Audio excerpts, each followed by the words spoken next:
Praise the Lord. Good afternoon po sa ating lahat. Tayo po muna ay manalangin. Panginoon, maraming salamat o Diyos sa pagkakataon na ito. Salamat sa buhay ko ng bawat isa.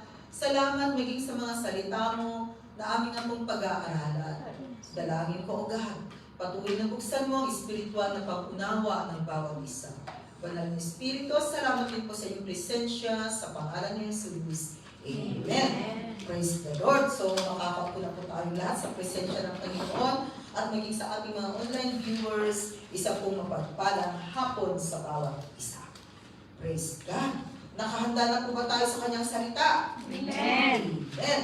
Kaya kung handang-handa na, please open your Bible in the book of Daniel chapter 1 verses 1 to 6. So yan po yung text po natin this afternoon in the book of Daniel.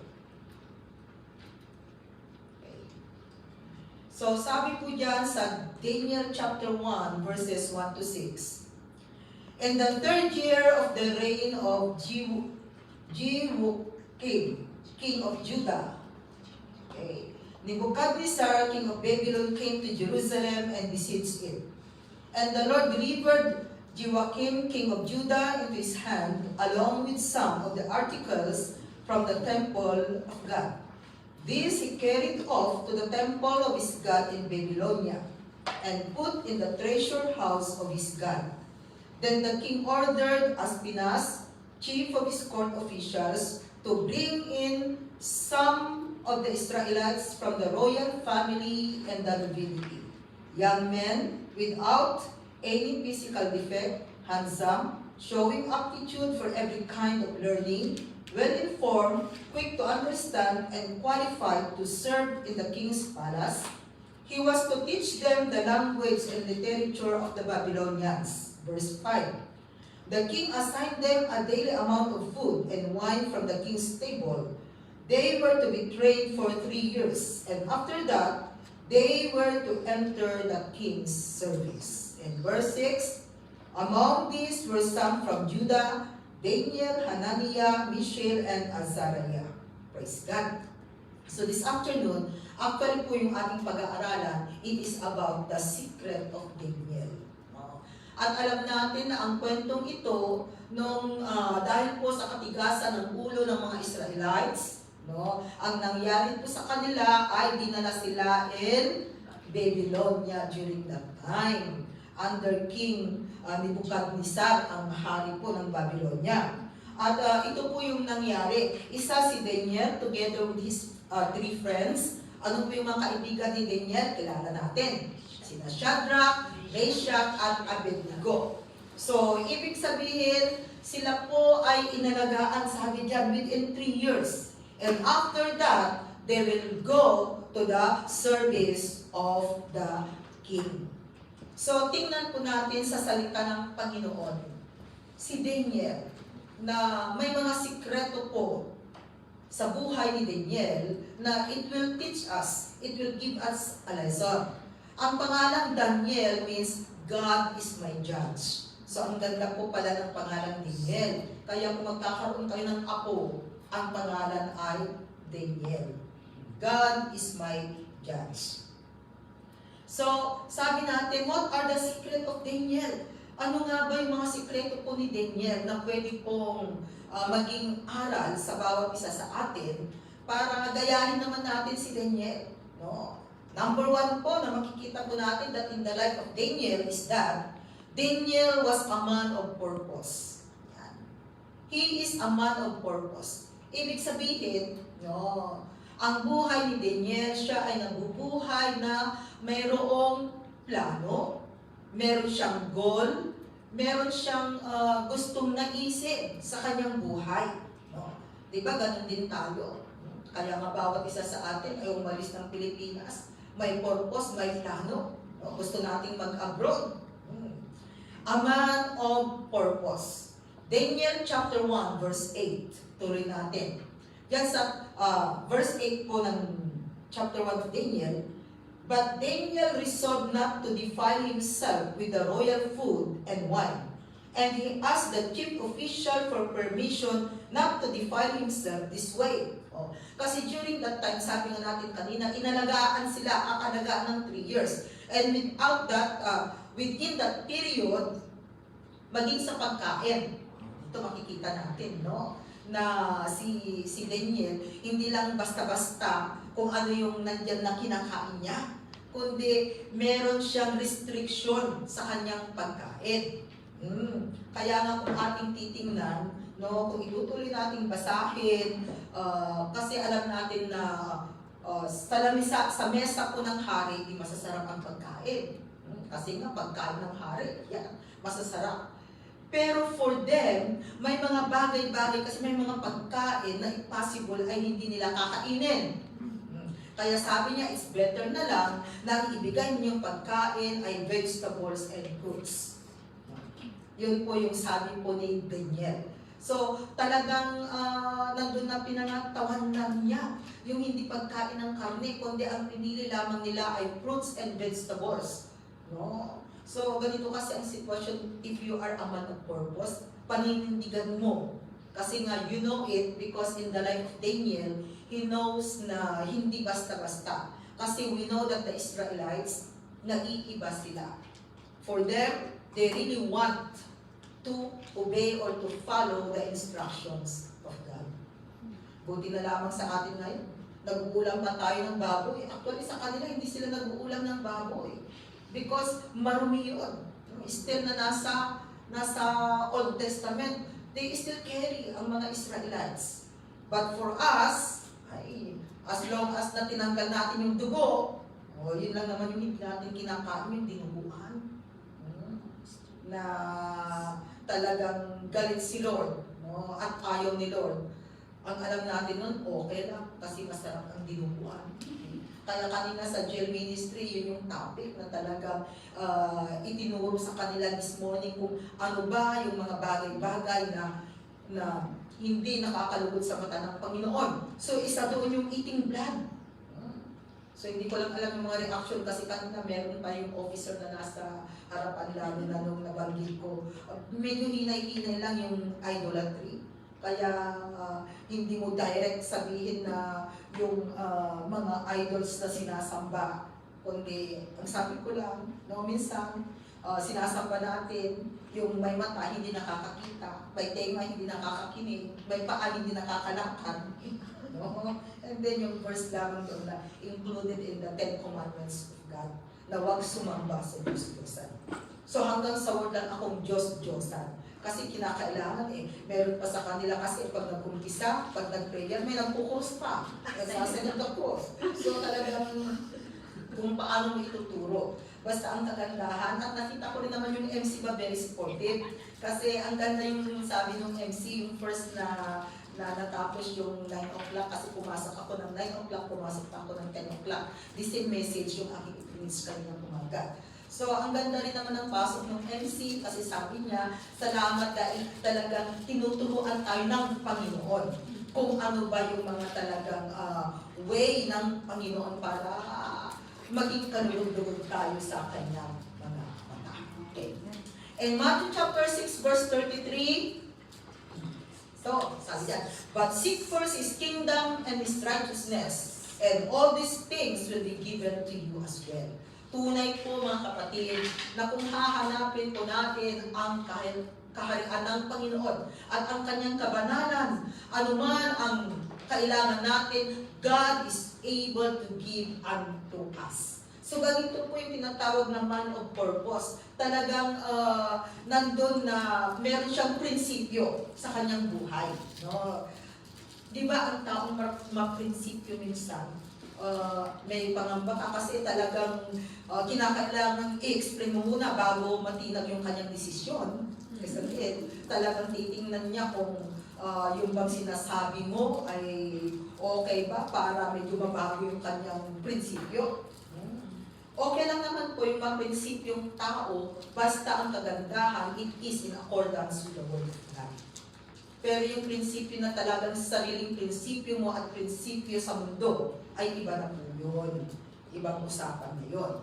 So in Romans 8 verse 28, sabi ulit sa kanyang salita, and we know that in all things, God works for the good of those who love Him, who have been called according to His purpose. So in the life of Daniel, he knows that God called him. May plano, may purpose ang Panginoon kung bakit tinawag siya ng Diyos. At naiintindihan po ito ni Daniel. So ganun din po dapat ang bawat isa sa atin. We should know, we should understand kung ano nga ba yung plano, ano nga ba yung purpose, kung bakit tayo ay tinawag ng Panginoon. At kung malalaman po natin yung purpose ni Lord sa buhay natin, ay mai-enjoy po natin ang maglingkod sa Kanya. No? Mai-enjoy natin. Kasi hindi ka nabibigatan, kundi magaan ang loob. At makikita mo na masaya ka na naglilingkod sa Panginoon. Di ba pag ang isang bagay na ginagawa natin ay wala ka ng kagalakan, boring ka na, parang ang hirap gawin. No? Ang hirap gawin. Yun bang darating ka sa tanga parang nakakasawa, and then boring ka. Kung hindi mo yan ma-overcome, matidepress ka. Ma-stress ka. No? Kaya, si Daniel, he knows it. He knows the plan and purpose of God in his life. So, he is called a man of purpose. Okay, number 2. Daniel was a man of principle. Maprinsipyo. Pero ang prinsipyo po ni Daniel, of course, he knows God. So, I believe na it is in accordance with the Word of God. Kaya sabi ko kanina, okay lang po na mayroon po tayong sariling prinsipyo. Kasi maganda rin yung may prinsipyo ka, kasi meron kang panghahawakan. Pero siguraduhin po natin na yung prinsipyo po ng buhay natin, it is in line with the Word of God. Amen. Para hindi po tayo mapahamak. Kasi kung lalayo po tayo sa salita ng Panginoon, it will lead us into destruction. So si Daniel, he is a man of principle. Daniel chapter 5, 13 to 17.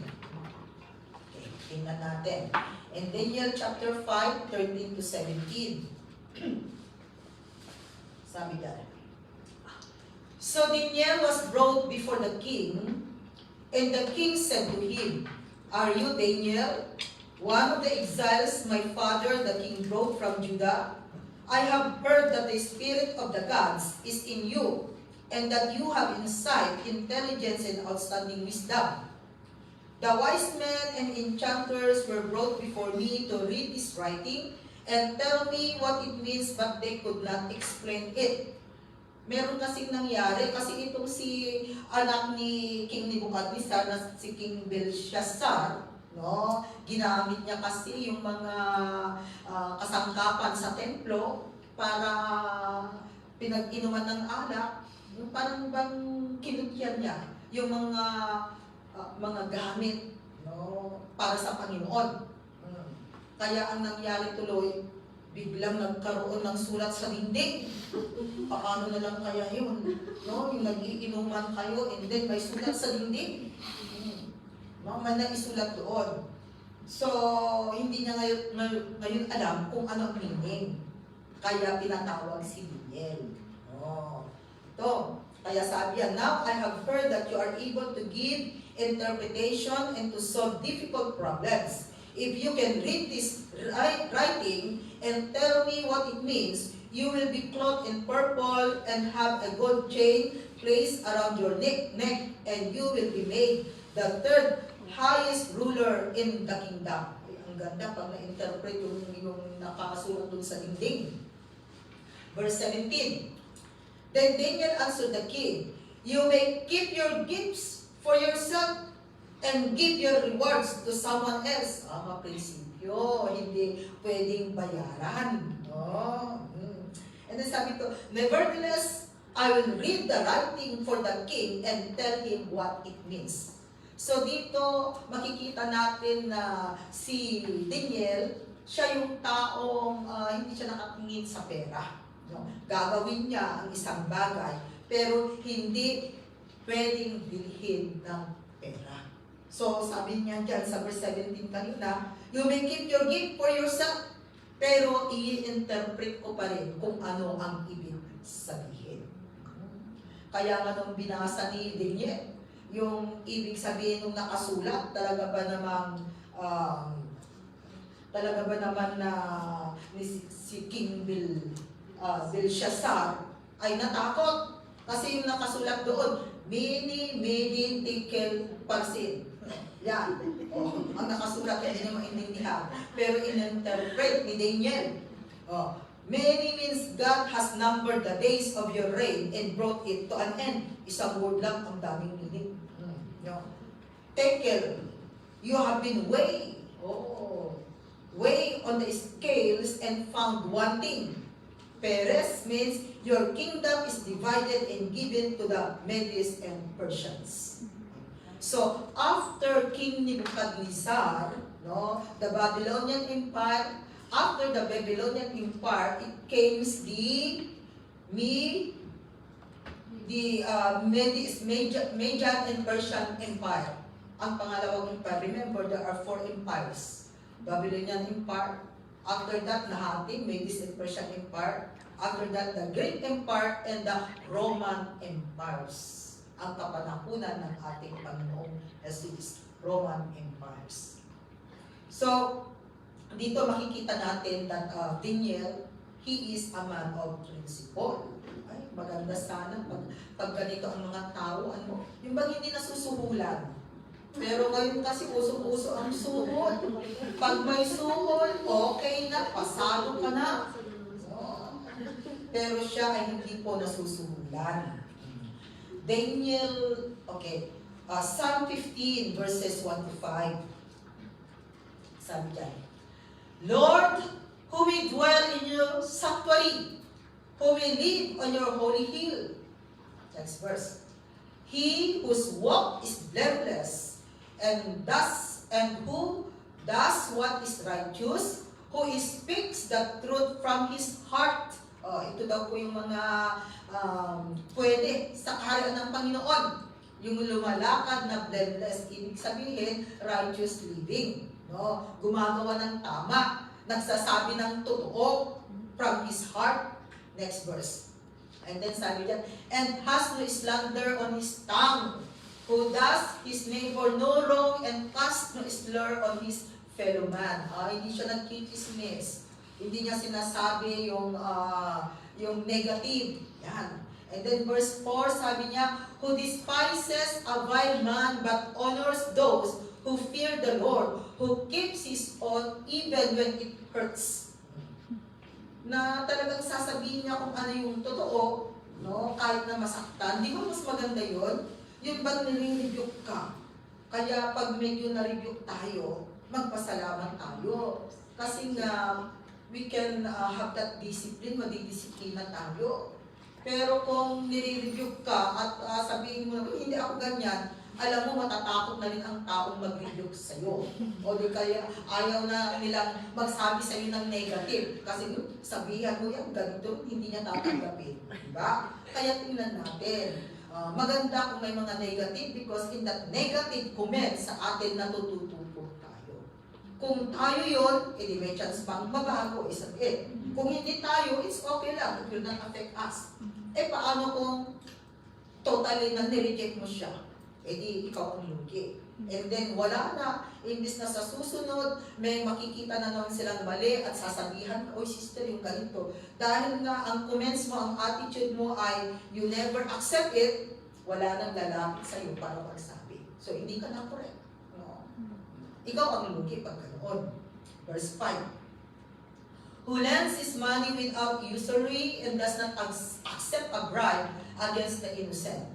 He who does these things will never be shaken. Tingnan ninyo, nagiging matatag. Kaya kung may pera ka, okay lang na magpautang ka, huwag kang magpa-porsyento. Kung gusto mong magpa-porsyento, mag-apply ka ng license para maging financing company ka. Pero kung hindi ka financing company, you don't have the right na magpautang ng 10%, ng 5-6%. Grabe ngayon, 10%, 5-6. No? Kaya pag nag-ani tuloy ang mga farmers sa atin, pambayad lamang sa utang. Minsan, hindi pa nila mabayaran total yung kanilang utang dahil sa taas ng porsyento. Kaya marami ng bakanting lupa actually. Kasi sasabi ng iba, magtatanim ka, naku, ang laki-laki ng gastos, wala nang ani. Kaya maraming lupa yung tiwangwang actually because of that situation. So yan din po yung isa natin dapat ipag-pray in our nation. Hindi katulad ng ibang bansa, ang farmer, ang yayaman nila. No? Pero sa Pilipinas, pinakamahirap na profession, farmer. Kung tutuusin yun sana ang pinakamayaman. Kasi tingnan ninyo, even in the Bible, what is the first occupation? It is farming. Yun yung first occupation na makikita natin in the Bible. No? Sa ibang bansa, it's okay. Sana magaya man lang kahit konti. No? Pero totally nawala. Alam niyo ang sistema sa Taiwan, sila ang nagbibigay ng kanilang itatanim. And after that, gobyerno ang bibili sa lahat ng products. Kaya maganda ang sistema. Kaya kahit na farmer sila, no, okay ang buhay. Kasi sustentado sila ng gobyerno. Ang gobyerno magbibigay sa kanila ng kanilang gagamitin. And then pag-anihan, gobyerno din ang bibili. Kaya hindi sila malulugi. Pero sa atin, talagang kailangan natin ipag-pray. Para naman umangat-angat.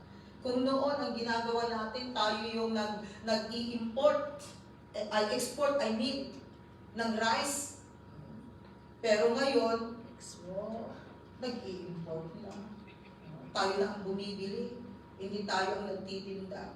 Tayo noon yung may pinakamagandang bigas. Ang natitira ngayon sa bigas sa Pilipinas, yung NFA. Di ba? Ibang-iba. So, we need to pray. So, Daniel was a man of principle. So, okay lang po na magkaroon din po tayo ng prinsipyo sa buhay natin. Pero sabi ko nga, ang prinsipyo po natin, it should be in accord with the Word of God. Okay, number 3. Number 3 natin is that Daniel was a man of purity. A man of purity. Daniel chapter 6 verses 1 to 4. Okay, sabi niyan.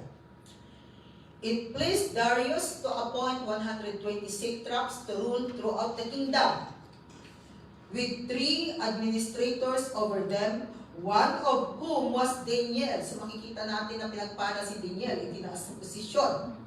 The satraps were made accountable to them so that the king might not suffer loss. Verse 3.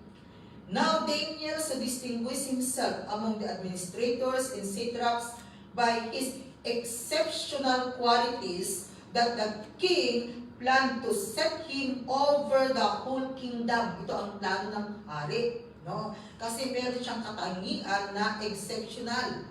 Na siguro may nakita ang hari na ito na talagang karapat-dapat si Daniel para itaas sa pwesto.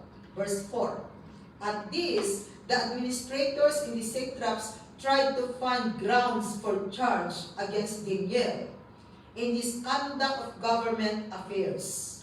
But they were unable to do so. They could find no corruption in him. Hindi siya corrupt.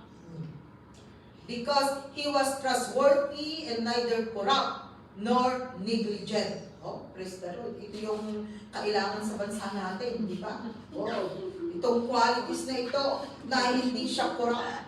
Walang matatagpuan na corruption sa kanya. Trustworthy, mapagtitiwalaan. Neither corrupt nor negligent. Hindi niya nanineglect yung kanyang trabaho. O, tingnan ninyo ngayon ang sitwasyon natin, nakakahiya. Yung turuan dito, turuan doon. No. Money involved, so hindi na natin alam. No. At saka dadagdagan pa ng mga fake news, di lalong nag-apoy. So, ganun ang sistema na nangyayari. Pero, dito makikita po natin that Daniel, no, siya po yung dapat na, katulad ni Daniel, dapat ang nakaupo sa pwesto. Mula sa pinakamataas hanggang sa pinakamababang pwesto. Siguro kung sa Pilipinas, no, kahit na sabihin na lang natin na yung pinakamababa, kahit na yung lowest position lamang po, yung talagang man of purity, walang magiging problema. Bakit? Kasi tingnan ninyo, yung pinakamababang posisyon in our government officials, sila ang ginagamit na abutin ang mga tao. Sila ang nagagamit para direct sa mga tao ang tulong. Eh kung they are living purity, hindi sila corrupt, hindi maganda ang buhay. Isn't it? Kasi, kung tutuusin, sila ang nang-aabot sa mga tao eh. Hindi yung mataas. Kasi yung mataas, yung susunod sa kanya, doon lang yung aabutin niya. Pero yung totoo talaga na aabot sa mga mamamayang mga tao ay yung pinakamababang pwesto. Kaya nga sabi natin, we need to pray for them. Kasi kung maayos yung pamamalakad nila, I believe na pagpapalain yung lugar na yan. Isn't it? Magiging maayos yung kanilang sitwasyon. Kaya lang hindi basta-basta yung maging barangay captain at saka tanod. Kasi kung tutuusin, sila yung ginagamit talaga para totally na maabot ang mga tao. So we need to pray for them. Psalm 119 verses 9 to 10. Sabi niya, how can a young man keep his way pure? O paano nga ba?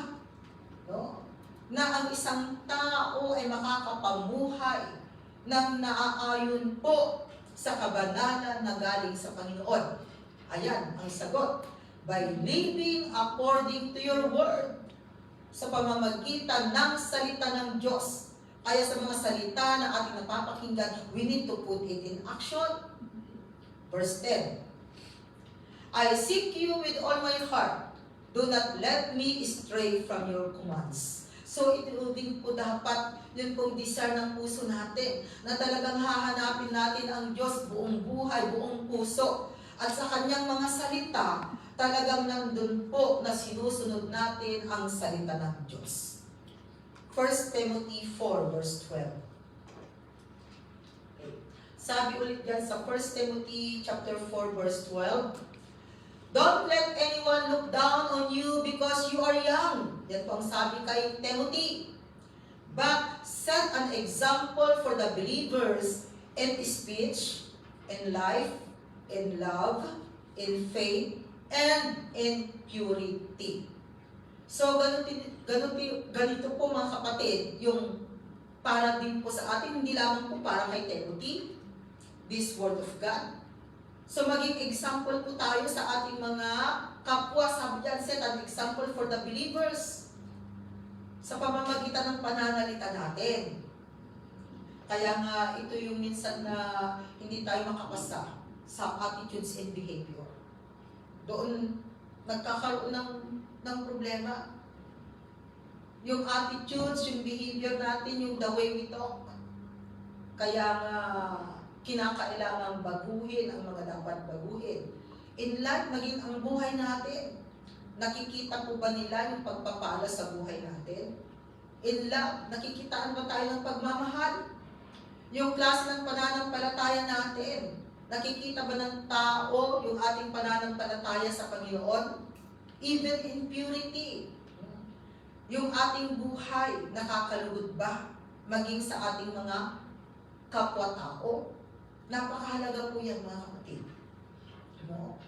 Kasi si Daniel talagang, tignan po ninyo, hinahanapan siya kung saan area ng buhay niya. No?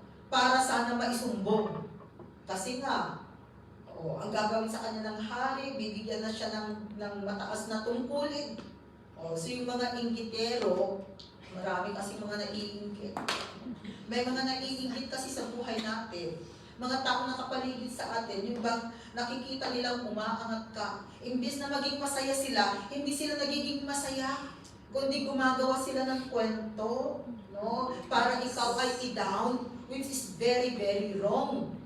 Na hindi sana na makisaya sila, dahil maganda yung nangyayari, no? Pero hindi. kundi ang gusto nilang gawin ay isasali ka rin nila sa kanilang pagbagsak. At yun po yung maling ginagawa ng tao. And most especially, if we are believer, of course, huwag na huwag po natin gagawin. Kundi ang gagawin natin, pag nakita natin ng isang tao ay umaangat, sana andun yung support natin. Support that person. Even minsan kapatid natin. Diba? Minsan may mga kapatid na hindi magkakasundo. Pag umaangat na yung isang kapatid, ayan na, nagkakaroon na ng gulo. Nagiging magulo na. Imbis na magiging masaya, kung ako yun, magiging masaya ako. Kasi kung yung mga kapatid ko ay aangat sa buhay, no, mawawalan ako ng problema. Bakit? Kasi aangat na sila sa buhay, wala nang magsasabi, ate, pahiram ng pera. O sabi, diba? Kasi they will have their own. Pwede na nilang bilhin yung mga gusto nilang bilhin. Umaangat na sila sa buhay. Kaya kung yung mga taong manalapit sa atin, umaangat sila, ay, praise the Lord. No. Magpasalamat tayo. Kasi tanggal problema yun pag umaangat sila. Kasi minsan, di ba, ang problema is pera. Pera. Kaya kung umaangat, hindi nasasabihin, wala nang, hindi mo na maririnig, baka meron ka dyan, pahiram. Baka sila pa ang magbigay. Kasi nga umaangat sila. Kaya dapat magpasalamat po tayo pag nakikita po natin yung mga mahal natin sa buhay, mga taong malalapit sa atin, even our friend, maging mga kaibigan natin. Salamat kung sila ay pinagpapala sa kanilang buhay. Dahil kung pinagpapala sila, hindi mo na rin problema. Ang problemahin mo na lamang ay yung sarili mo. Diba? Wala nang dagdag problema. Kaya dapat maging masaya po tayo, mga kapatid. Titus chapter 2 verses 6 to 8. Sadyan.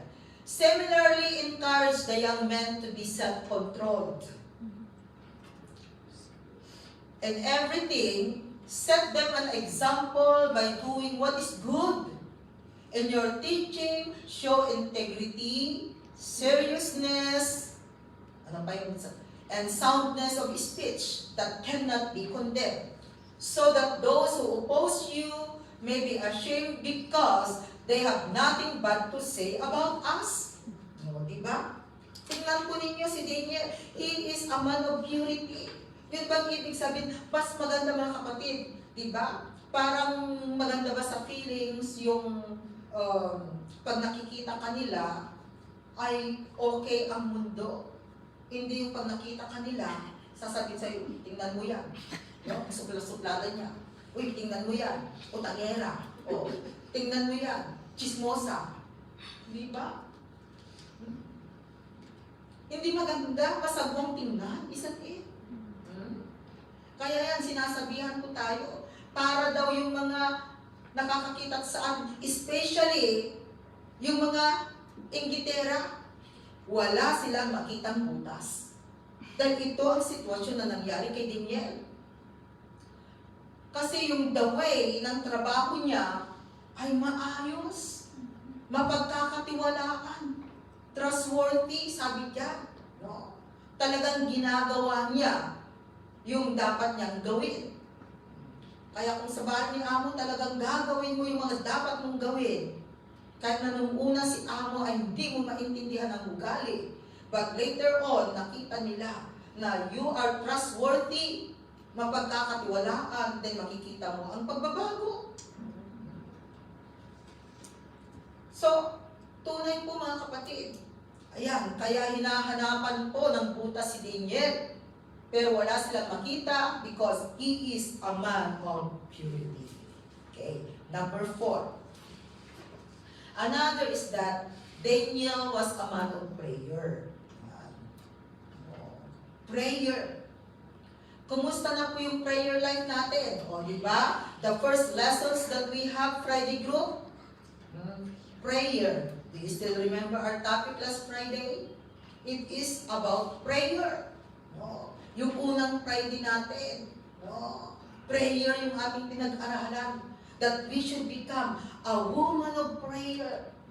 Dahil ang panalangin po ay napaka-importante. At ito ngayon ang pwede nating maitulong sa mga nangangailangan. Hindi man po natin sila mabigyan ng mga pangangailangan nila, but through our prayer to them, we know nakikilos ang Panginoon. Because prayer is powerful. And we know that God answers prayer. So si Daniel, he was a man of prayer. Daniel chapter 6 verse 10. Now when Daniel learned that the decree had been published, he went home to his upstairs room where the windows opened toward Jerusalem. 3 times a day he got down on his knees and prayed, giving thanks to his God just as he had done before. Kasi mga kapatid, ang senaryo, kasi nga, di ba sabi natin kanina, hindi siya makakitaan ng pagiging corrupt niya sa kanyang trabaho. So, nag-usap-usap sila, yung mga inggitera, mga naiinggit, nag-usap-usap sila, sabi nila, ay, alam na natin, ang tingnan natin, yung way ng kanyang paglilingkod sa kanyang Diyos. Yun yung kanilang nakita. So, nakita nila that Daniel is a man of prayer. So actually, kinausap nila si King Nebuchadnezzar, right? And then, sinabi sa kanya na King Darius, mag-issue ng decree na ang sino man na mag-pray sa kanyang Diyos sa loob ng 30 days will be thrown into the den of lion. Kasi sabi nila, dapat mahal na hari, ikaw lang yung naitataas. Syempre, if you are unbeliever at hindi mo kilala ang Diyos, gusto mo na ikaw lang yung titingalain. So, yun yung sinabi nila kay King Darius. O kahit na sino, talagang gugustuhin na ikaw lamang yung titingalain sa loob ng 30 days na yan. So, sa madaling salita, ito yung kanilang naging chance. Pero si Daniel, nung malaman niya, still pa rin. Because he is a man of prayer. So, hindi siya natinag. Na still pa rin na gusto niyang manalangin. No? Kaya nga sabi diyan, binuksan niya yung window. Room where the windows open. Hindi dapat isinara na lang niya. Para hindi siya makita. Isn't it? Pero kung ano yung way niya, pamamaraan niya sa kanyang pananalangin sa kanyang Diyos, yun ang kanyang ginawa. So, where the windows open toward Jerusalem 3 times a day. So, ito ngayon po, prayer life ni Daniel ang nakita ng mga pasaway at mga inggitero. Nung makita nila, nagsumbong sila sa hari. So, sa madaling salita po, talagang si Daniel, inihulog doon sa den of lion.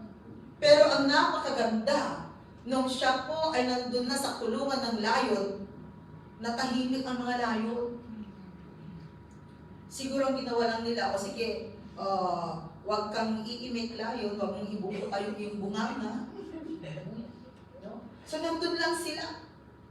Hindi siya kinain. Naging friend niya yung layon.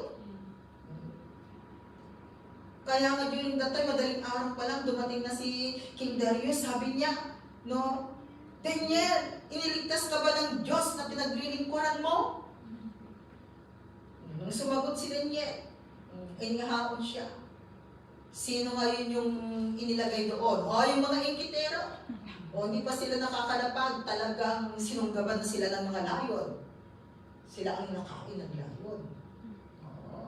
Kaya dito natin makikita kung totoo at tapat na naglilingkod sa Panginoon, God is able to deliver us. Katulad ng ginawa ng Diyos kay Daniel. Because Daniel, he is a man of prayer. Talagang yung prayer life niya, kaya nga sabi natin, ayusin natin yung ating prayer life. Kasi kung maayos po yung ating prayer life, mga kapatid, maaayos din po lahat ng anggulo ng buhay natin. Kasi dadaanin mo yan sa prayer . Lord, ganito, ganito. Lord, ganito, ganito. And we believe that God answers prayer. So, yung prayer life po natin, ayusin natin, i-revive natin yung ating prayer life. Bigyan po natin ng more time sana itong year of 2026. More time po sana sa ating prayer life. Dagdagan natin. Di ba napag-usapan natin that we should have quiet time? Meron ba tayong quiet time?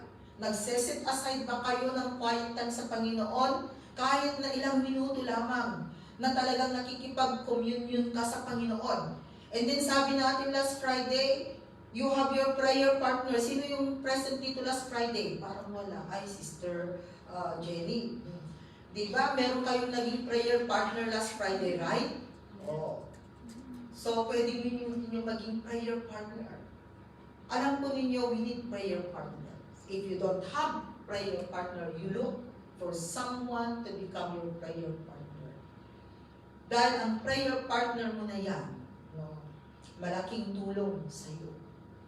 There are times na parang hindi ka makapag-pray, but someone is praying for you. So, ganun din.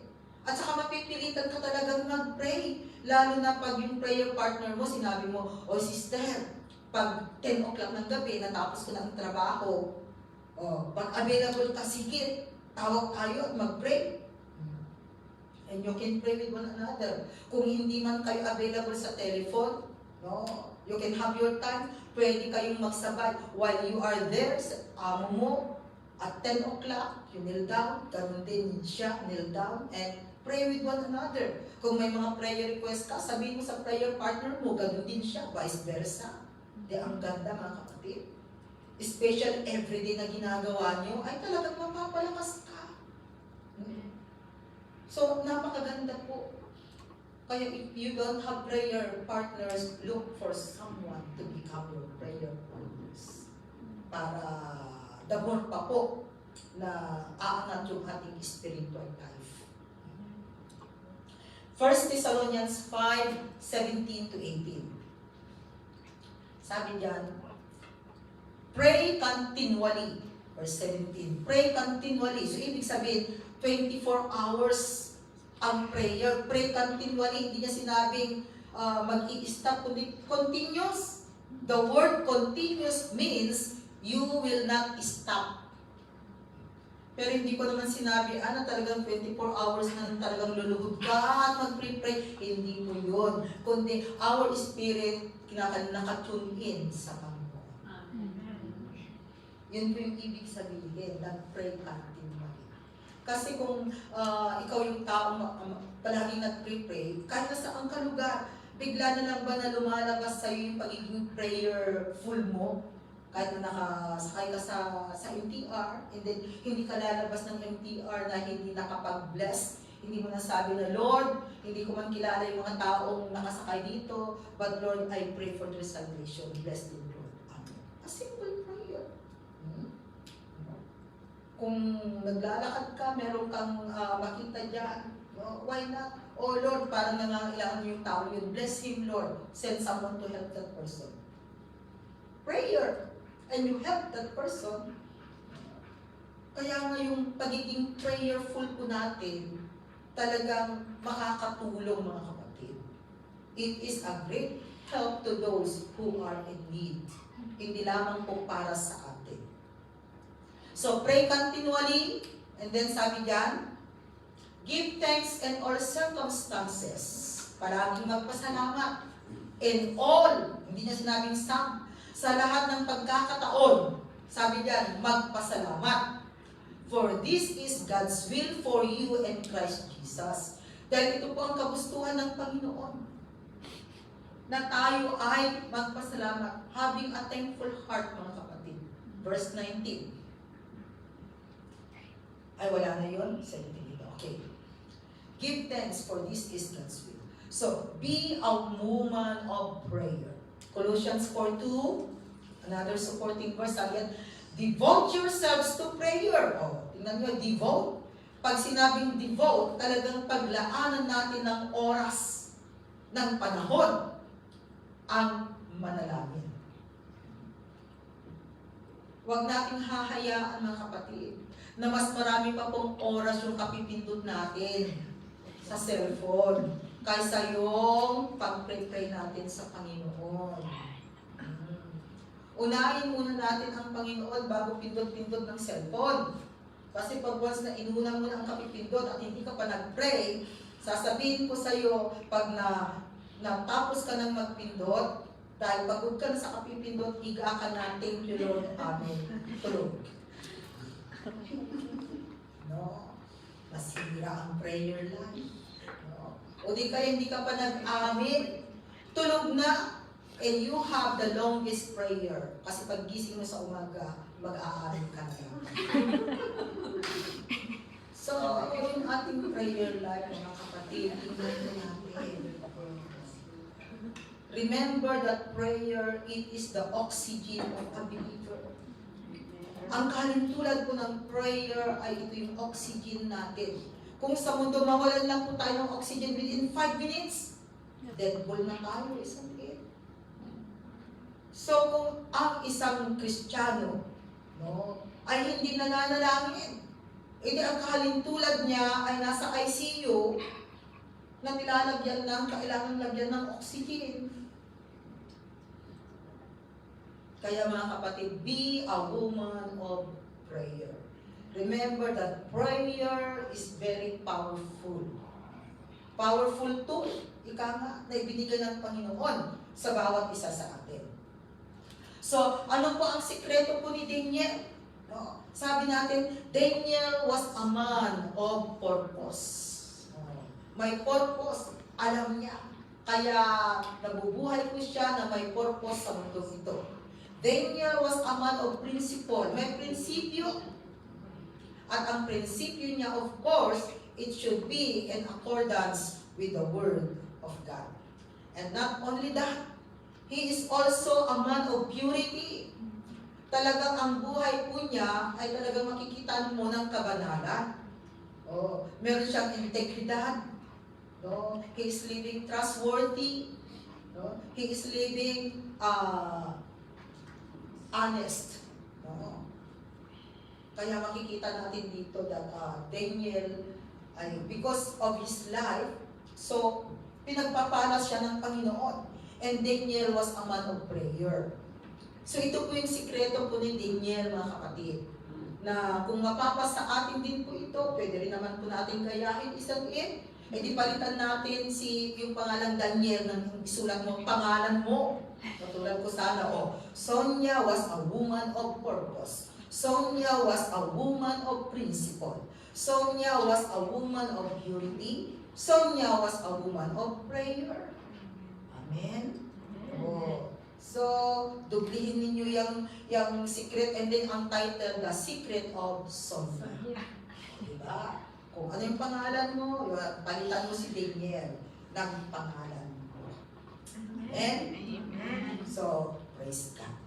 Lord, maraming salamat, Panginoon, sa iyong salita.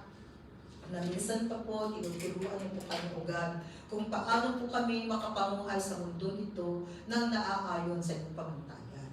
Salamat, Panginoon, sa sikreto po ni Daniel sa kanyang buhay, na kung saan, kung i-apply din po namin ito, Panginoon, sa aming buhay, Lord, ay magiging maayos din po at alam po namin, O God, na makakapamuhay po kami nang naaayon sa iyong pamantayan.